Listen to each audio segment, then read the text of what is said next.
The paper chains looked terrible, but Pip loved them anyway. Tiny fingers worked carefully, folding and taping scraps of color material from the recycling bins.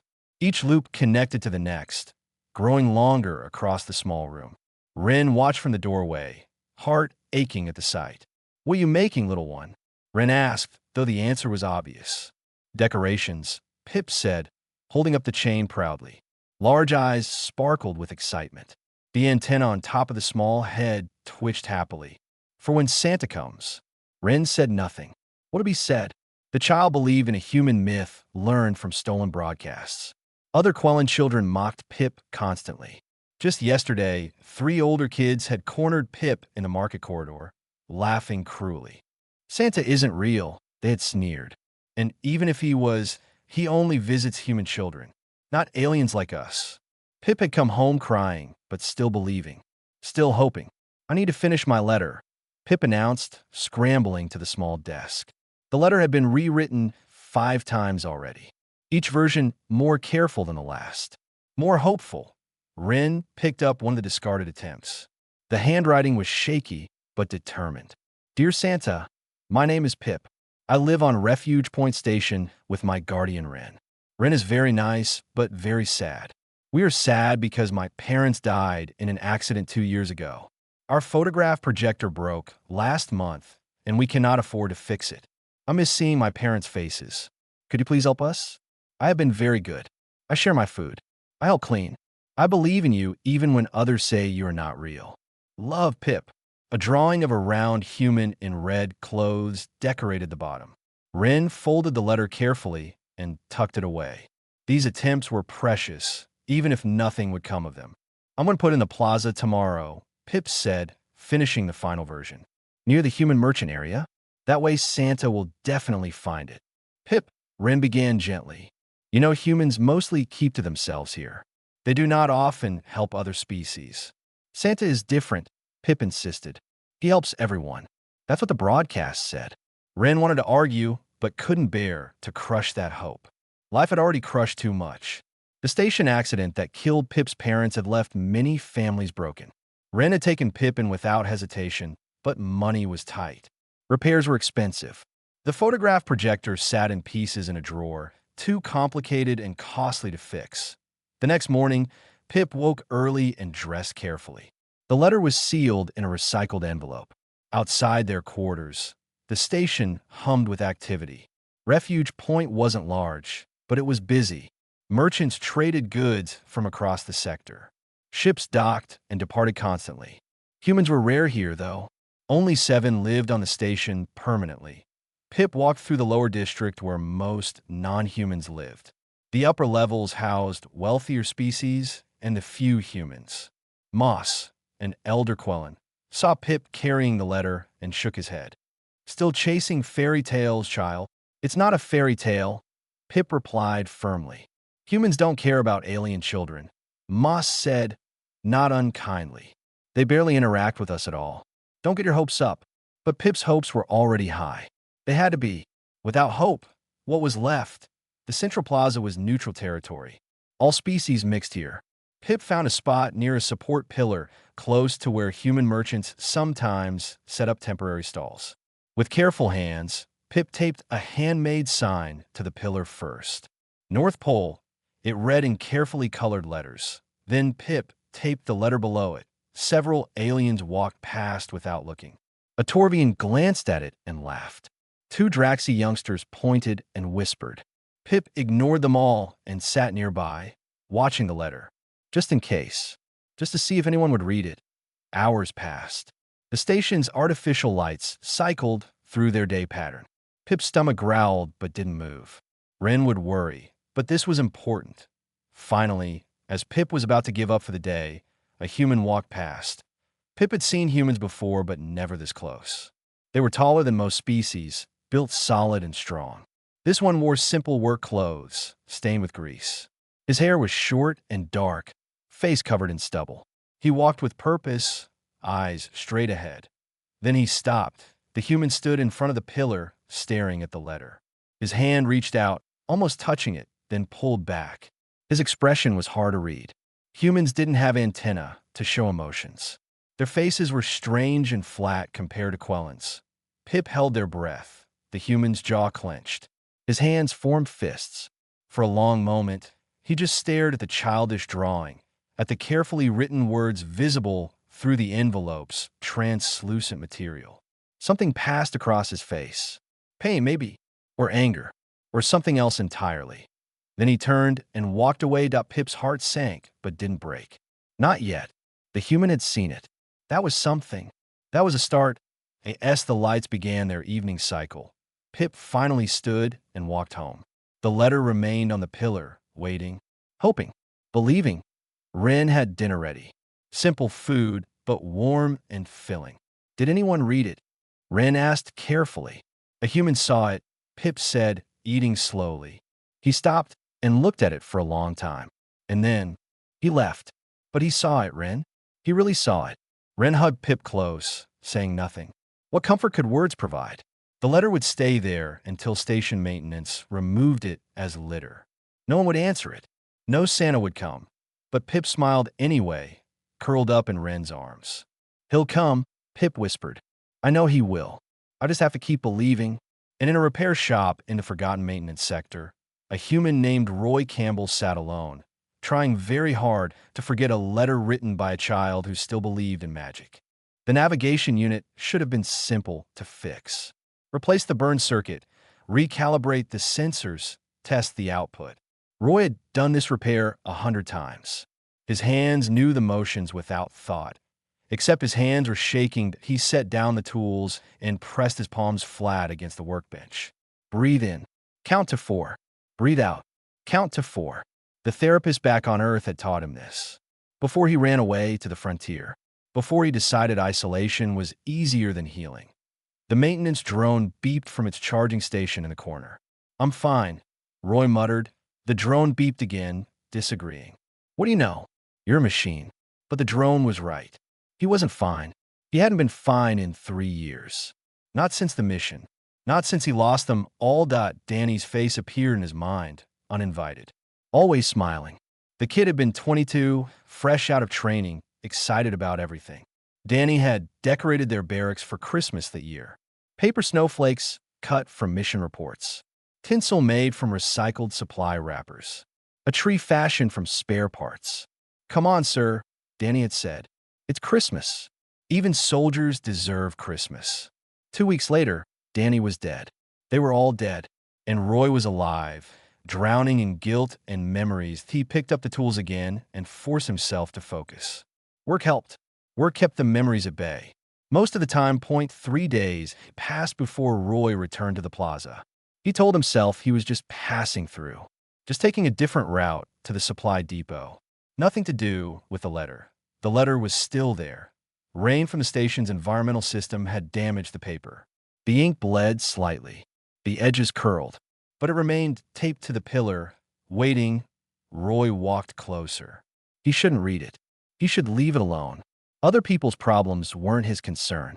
He had enough of his own. His hand reached out anyway. The envelope opened easily. The letter inside was written in careful block letters, some backward, some too large. A child's handwriting. The drawing at the bottom showed a fat human in red with a white beard. Santa Claus. Roy read it twice. Then a third time, a photograph projector. That was all. Not toys. Not games. Just a way to see dead parents again. Just a way to remember family. His throat tightened. Danny had carried photos of his parents everywhere. Showed them to anyone who would look. Talked about them constantly. After Danny died, Roy had sent those photos back to Danny's family with the rest of his effects. He crumpled the letter, anger rising. Why was this his problem? Why should he care about some alien kid he'd never met? He had his own grief, his own loss. He didn't have room for anyone else's pain. He threw the letter toward a recycling bin. It missed, landing on the ground instead. Roy took 10 steps away, then stopped, turned around, walked back, picked up the letter, and smoothed it carefully. Damn it, he whispered. Back in his shop, Roy pulled up his inventory database. Photograph projectors weren't common, but he knew the models.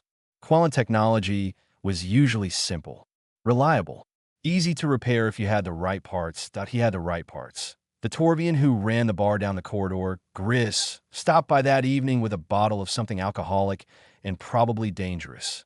You look troubled, human, Gris said, pouring 2 glasses. I'm always troubled. More than usual, then. Gris had 3 eyes and could see far too much with all of them. What weighs on you? Roy said nothing for a long moment. Then, because the alcohol was strong and Gris was one of the few beings on the station who didn't treat him like a monster, he explained. There's a Quellen kid, orphan, wrote a letter to Santa Claus.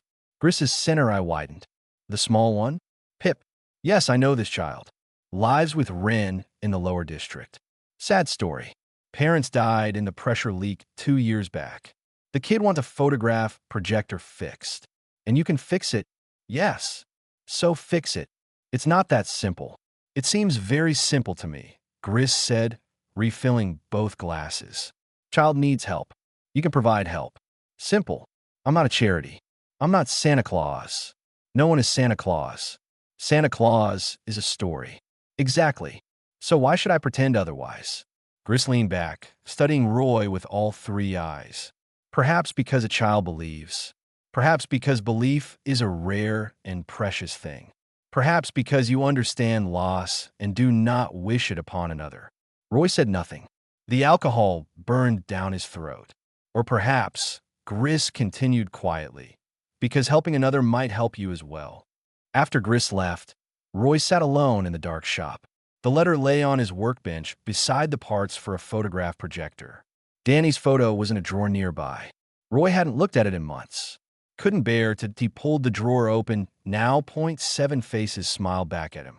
His unit, his friends, his family. Danny front and center, grinning like Christmas morning. What would you do, kid? Roy asked the photo. Danny's frozen smile seemed to answer. Danny had always helped everyone, had always believed in goodness, had always made Christmas special even in terrible places. Roy picked up the projector parts and began to work. This doesn't mean anything, he told himself. Just a repair job, just fixing something broken. That's all. But his hands were steady now, and for the first time in 3 years, the memories didn't hurt quite so much. The drone beeped approvingly from its corner. Shut up, Roy said, but there was no heat in it. He worked through the night, assembling pieces, calibrating settings, testing functions. Just a repair job. Nothing more. He told himself that. Anyway, by morning, the projector was complete and working perfectly. Better than new, actually. Roy had upgraded several components, improved the resolution, strengthened the power cell. Now came the hard part, actually delivering it. 2 weeks. Roy marked the date on his calendar with a stylus. Human Christmas was 2 weeks away. Not that it meant anything out here on a frontier station where humans were outnumbered 50-1. Not that anyone else celebrated it, but Pip believed in it. That was what mattered. The projector sat on his workbench, wrapped in protective cloth. Perfect working condition, ready for delivery. Except Roy had a problem that he couldn't just hand it over. Pip believed in Santa Claus specifically, not in random human charity, not in convenient coincidences. The delivery had to be believable. It had to be real, which meant Roy needed a costume. You look like you're planning something illegal, Gris said, finding Roy studying fabric samples in the market database. I need red cloth. Lots of it. All 3 of Gris's eyes blinked in sequence. Why? Roy showed him a reference image of Santa Claus pulled from human cultural files. Red suit, white trim, black boots, big beard. Gris stared for a full 10 seconds. Then he started laughing. Deep, rumbling Torvian laughter that shook his entire body. Stop it, Roy growled. You're going to dress as the myth creature. You, the grumpy human who growls at everyone who comes near his shop. It's for the kid. Oh, I know. That's what makes it wonderful. Gris wiped his eyes. I will help you. This is too good to miss. Over the next week, they gathered materials. Red fabric from a textile merchant who owed Roy for fixing her sewing machine. White synthetic fur from industrial insulation material. A belt cobbled together from cargo straps. Boots Roy already owned, polished to a shine. The costume looked rough when assembled, but recognizable. Good enough, maybe. You need bells, Gris said. The image shows bells. Where am I supposed to find bells on a space station? Gris vanished for an hour and returned with small chimes from a meditation chapel. The priestess owed me a favor. She thinks they're for a cultural demonstration. That's not technically wrong. As they worked, Roy discovered something else. Other children needed help too. Not just Pip. His questions around the station revealed 3 more orphans in the lower district that a Draxi child suffering from respiratory issues. The family couldn't afford proper medical equipment. Twin Harpin siblings wanting books in their native language, which was nearly extinct. The station's library had nothing but a small Votran child whose translator had broken, leaving them unable to communicate with anyone. Roy found himself gathering items for all of them. Medical equipment traded from a clinic for repair work. Books acquired from a visiting merchant. Parts for the translator already in his shop. You realize you're doing more than you promised, Gris observed. If I'm doing this, I might as well do it right. You're becoming Santa Claus. Shut up. But Gris was right, and Roy knew it. Something had shifted inside him. The wall he'd built around himself was cracking.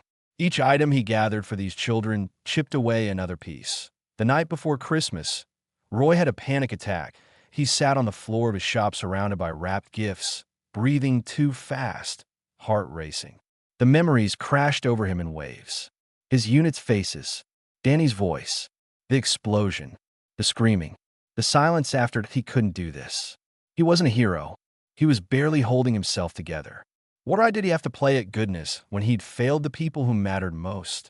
Gris found him there an hour later, still shaking. Come now, Gris said gently. Breathe with me. They breathed together until Roy's heart slowed. I can't do this, Roy whispered. Yes, you can. You don't understand.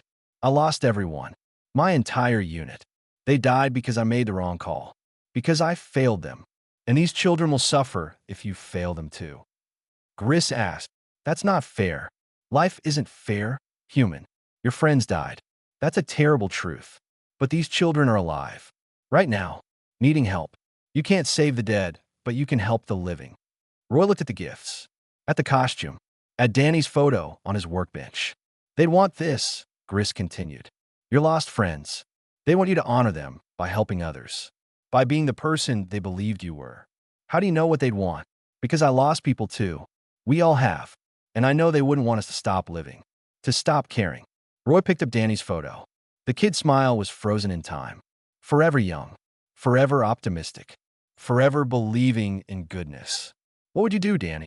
Roy asked again. The answer was obvious. Danny would help.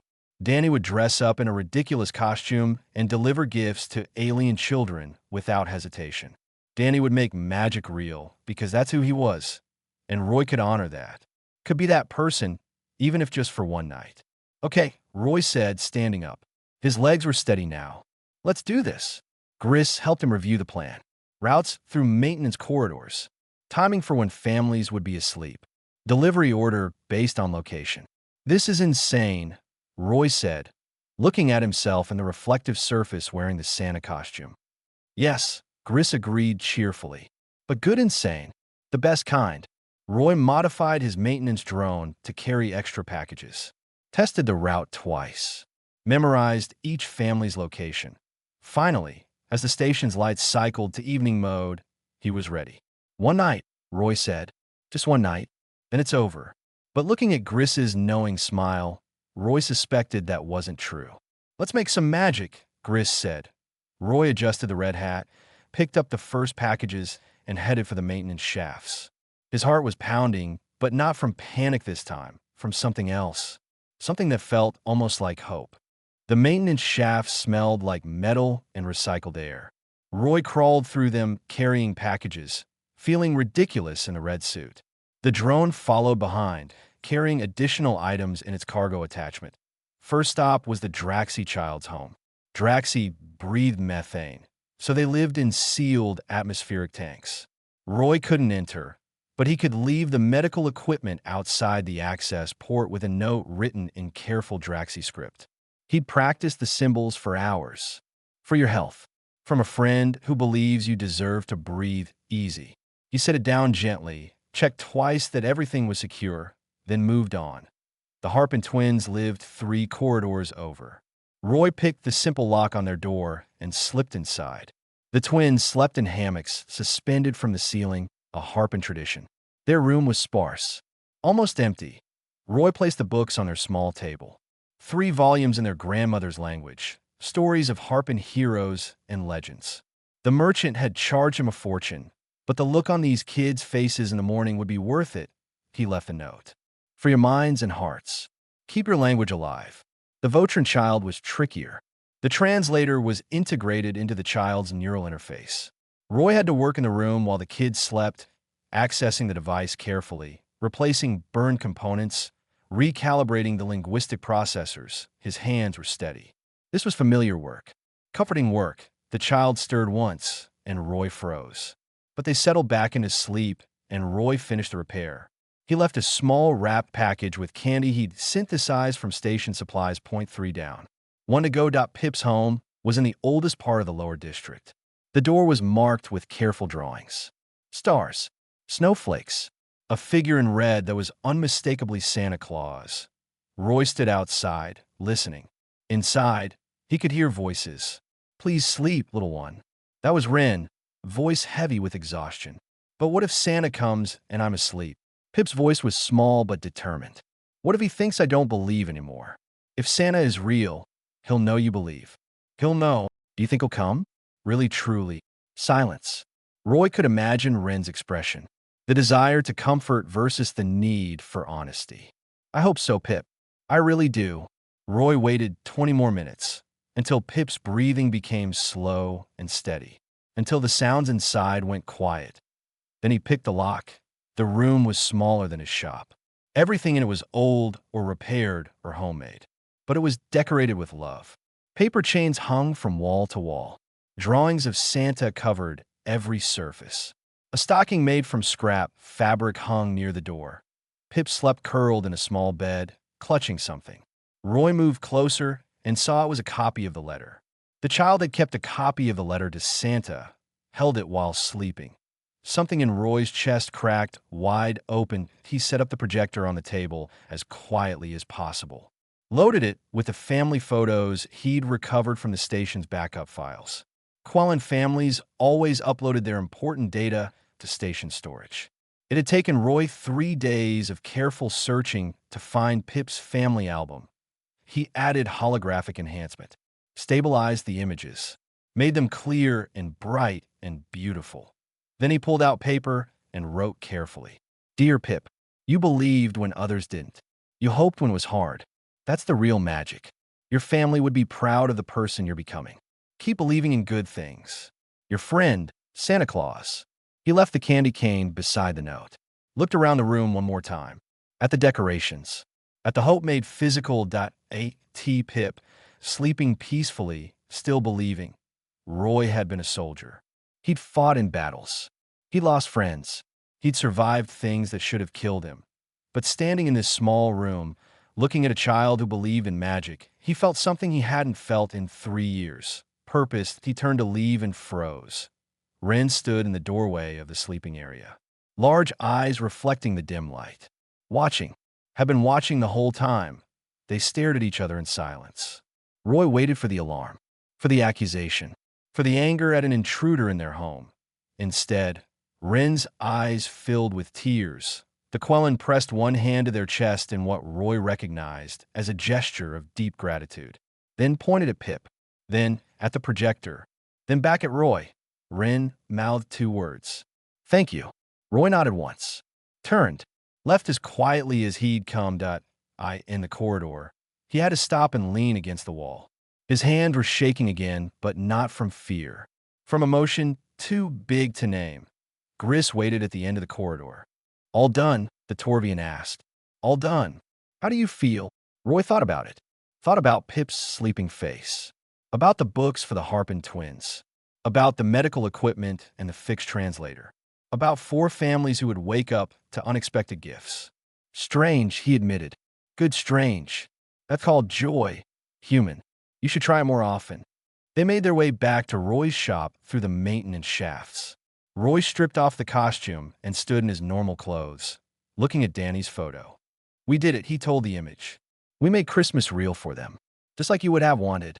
Danny's frozen smile seemed brighter somehow. Roy carefully folded the costume and put it away.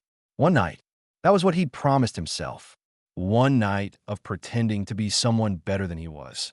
But as he lay down to sleep, he realized something. Maybe he wasn't pretending anymore.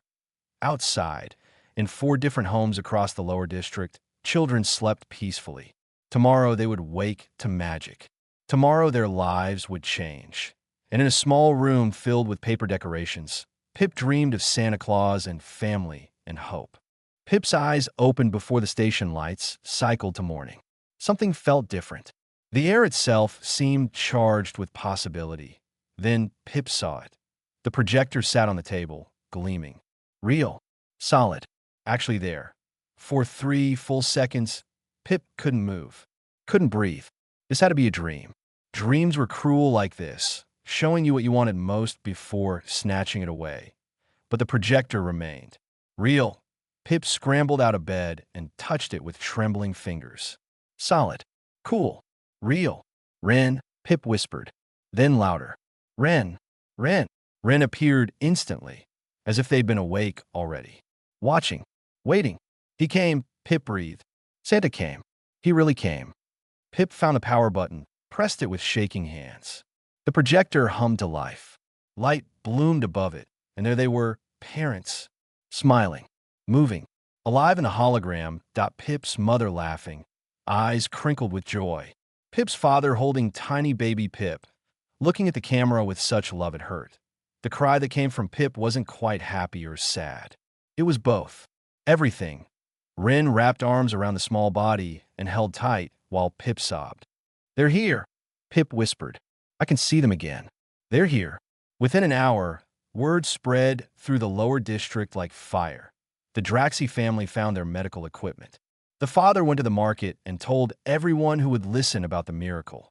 The Harpin twins woke to books in their grandmother's tongue. They ran through corridors showing anyone who would look. The Votran child spoke for the first time in months, translator working perfectly, and said simply, "Thank you, Santa, for families, for impossible gifts." All on the same night. By midday, the plaza was full of aliens comparing stories. Moss, the elder Quellen who dismissed Pip's belief, examined the projector with experienced eyes. This is expert work, Moss said slowly. Professional-grade repairs. Enhanced components. Whoever did this knew exactly what they were doing. A human did it, Pip said firmly. Santa is human. But which human? Asked the Draxi father. There are only 7 on this station. The investigation became a community effort. The children, led by Pip, went door to door asking every human. 6 denied any involvement. 1. A merchant named Felix laughed outright at the idea. Me? Dress up as Santa? I've got better things to do than play charity to aliens. But someone had done it. Someone skilled and careful and kind. Pip sat in the plaza, thinking hard. Who could repair complex equipment? Who would know about Quellen technology and Draxi medical needs and Harpin literature and Votran neural interfaces? A repair person, Pip said suddenly. What? Ren asked. Someone who fixes things. Someone really good at it. Pip stood up quickly. There's a repair shop in the maintenance sector. I've seen it. Other children scattered to search their own leads, but Pip went alone. Something about this felt personal. Private. The shop was small, tucked between pipes and machinery. A sign read, Campbell's Repairs. Through the window, Pip saw a human working at a bench. The same human who'd stopped to read the letter weeks ago. The one who'd walked away. Except he hadn't really walked away, had he? Pip's heart pounded. This was it. This was him. The human looked up and saw Pip through the window. Their eyes met. The human's expression was complicated. Scared. Hopeful. Resigned. Pip walked to the door. It opened easily. Inside, the shop smelled like metal and cleaning solution. Tools hung on every wall. Parts were organized in careful rows. Are you Santa? Pip asked quietly. The human's jaw worked. He looked like he wanted to say no, like he wanted to deny everything. But he knelt down instead, getting to Pip's level. I'm just someone who knows how to fix things, he said. You fix my heart too, Pip said. I can see my parents again. Every day, whenever I want. The human's eyes were wet. Humans cried too, apparently. Pip hadn't known that. I'm glad you like it, kid. You are Santa. You have to be. You made magic real. I'm not Santa. I'm just Roy. Just a man who used to be a soldier and doesn't know what else to do with himself. Roy, Pip repeated, testing the name. It was a good name. Strong. Simple. Thank you, Roy. Thank you for believing too. Then Pip did something without thinking. Stepped forward and hugged the human around his middle. Roy went completely still. Like he'd forgotten how hugs worked. Like he hadn't been touched in a very long time. Slowly, carefully, his arms came up and hugged back. Gentle, protective, he was crying for real now. Pip could feel the shaking. I am sorry, Roy whispered. I'm sorry I couldn't save them. My friends. My unit. I am sorry. Pip didn't understand all of that, but understood grief. Understood loss. You saved me. Pip said simply. You saved us. That matters. That counts. They stayed like that for a long moment. Human and Quellen. Soldier and child. Two broken people holding each other together. Finally, Roy pulled back, wiping his eyes. You can't tell everyone, he said. I'm not Santa. I'm not a hero. I'm just someone who fixed some things. You fixed the most important things, Pip said. You fixed hope. Outside, voices were approaching. Other aliens looking for Pip. Looking for answers. Roy looked panicked, but Pip just smiled. Don't worry, Pip said. I'll tell them Santa's secret. That he's real, and he's exactly who we need him to be. Roy laughed, broken and real. You're a strange kid, Pip. And you're a good Santa, Roy. The voices got closer. Roy straightened up, looking at the door with resignation. Whatever came next, he'd face it. Because hiding was over. Pip had found him, and somehow, that was exactly right. The next morning, Roy's shop had visitors for the first time since he'd opened it. The Draxi family came first, bringing food from their culture as thanks. Then the Harpin twins with their parents, offering trade services. The Votrin child's family gave him a small carved sculpture of traditional meaning. Roy tried to refuse everything. Tried to explain it wasn't necessary. That he just fixed some things, nothing special. But they insisted, and refusing felt more wrong than accepting. Pip visited every day after school. Sometimes just to talk. Sometimes to show Roy the projector and the new memories being comfortable with it again created. Sometimes just to sit quietly while Roy worked, content with the company. You're getting attached, Gris observed one evening, bringing drinks as usual. The kid needs someone, and so do you. Roy said nothing, but they both knew it was true. Word of the Santa human spread through the lower district. Aliens who'd previously avoided Roy started bringing him repair work, not asking for charity, offering fair payment, but also offering friendship, conversation, connection. The isolation Roy had built so carefully was crumbling, and he found he didn't mind as much as he'd expected. 6 weeks after that Christmas, Ren visited the shop alone. I want to thank you properly, Ren said. In our culture, those who save a child become family. Extended family, yes, but family nonetheless. I didn't save anyone. I just fixed a projector. You gave Pip hope again. You gave me my child back. That is saving. Ren extended both hands palm up, a formal gesture. I'm not family material, Roy said quietly. I'm broken. I've got problems you don't want anywhere near a kid. Broken things can be repaired, Ren said, echoing words Roy had once thought himself. You taught us that. You showed us that caring matters more than being perfect. Roy looked at those extended hands for a long time.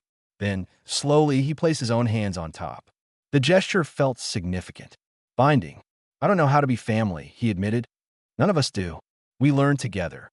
That night, Roy went to see the station's counselor, a Mytharian named Shun who specialized in trauma therapy. He'd avoided counseling since arriving at the station, but Pip deserved someone stable.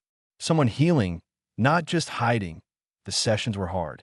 Talking about Danny, about his unit, about the mission that killed them all, about the guilt that ate at him every day. But Shin was patient. And slowly it got easier. You couldn't save them, Shun said during one session. But you're saving yourself now, and helping others. That honors their memory better than guilt ever could. Roy put Danny's photo on his workbench instead of hiding it in a drawer. Added Pip's drawing beside it. The two images side by side felt right somehow. 11 months later, as the next Christmas approached, Pip burst into the shop with characteristic enthusiasm. Roy, we have to do it again. Do what? Christmas. Santa, there are more children who need help. And now everyone knows you're good at this. Roy's first instinct was panic. One time was hard enough. A whole community effort was impossible. But looking at Pip's excited face, at the hope there, he couldn't say no. Okay, he said slowly. But we do it right this time. We get help. Make it a community thing. They formed a committee. Gris, Ren, several other families. Everyone contributed what they could. Time, resources, ideas. The planning took months. Creating a real event. Something that bridged human tradition and alien cultures. Something that celebrated hope and community and the belief that goodness mattered. Christmas Eve arrived again. The lower district was transformed. Lights everywhere. Decorations from a dozen different cultures mixed together. Music playing from speakers. The smell of food from various worlds mingling in the air. Roy wore the Santa costume again, properly tailored this time. Gris dressed as an elf and found it hilarious. 23 children received gifts, all donated by the community, pooling resources together. Humans and aliens worked side by side, laughed together, celebrated together. Roy saw his unit in every child's smile, saw Danny in every moment of joy, but it didn't hurt anymore. Or rather, it hurt in a good way, a way that meant something. After the event, after the crowds dispersed, Pip approached with a wrapped package. "This is for you," Pip said. Inside were drawings. Roy's unit, carefully recreated and enhanced from the photo. Colorized, made beautiful, each person rendered with love and detail. "So you can remember them happy," Pip explained. "Not just sad." Roy pulled Pip into a hug, unable to speak. The grief was still there, would always be there, but now it shared space with love, with purpose, with family. That night, alone in his shop, Roy wrote a letter, addressed to his unit, especially to Danny. He told them about Pip, about Christmas, about finding purpose again and fixing things and helping others. "I couldn't save you," he wrote, "but maybe I can honor you by saving others, by being the person you believed I could be, by making magic real, just like you did, Danny, just like you always did." He sealed it in a container and launched it into space from the station's disposal system. Watched it drift away toward distant stars, carrying his words to wherever lost friends waited. Christmas morning came again. Roy's shop was busy now, legitimate business with regular customers. The sign outside read, "Campbell's Repairs, all species welcome." Pip was there, helping organize parts, chattering about school and friends and plans. Ren stopped by with food, joining them for a meal. Other families visited throughout the day, bringing gifts, sharing stories, being together. Roy looked around at the life he'd built, at the family he'd found, at the purpose he'd discovered in a child's letter and a choice to help instead of hide, that he wasn't okay yet. Probably never would be completely. The memories still hurt. The guilt still whispered, but he wasn't alone anymore. And that made all the difference. Outside, the station hummed with life. Inside, a veteran and a child worked side by side, fixing broken things and proving that sometimes the people who save us are the ones who needed saving too. Magic was real, not in fantasy, but in choosing to believe in goodness, in choosing to help, in choosing to hope, and that was enough.